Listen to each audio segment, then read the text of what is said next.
Hey, welcome back. So yeah, with 500 of hidden units, we can see perfect generalization. And actually, the plot for test error for different amounts of hidden units reveals this double descent effect. So we can see that test error decreases, then it has spiked for increase as classical theory suggests. But after that, we have this decrease which goes eventually to zero.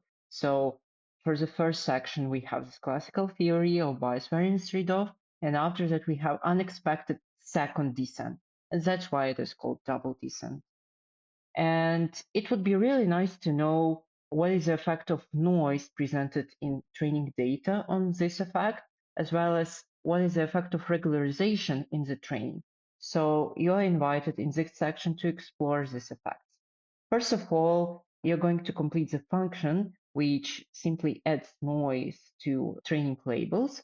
And after that, we are going to generate one representative trial for specified level of noise and see whether the predictions are generalized well.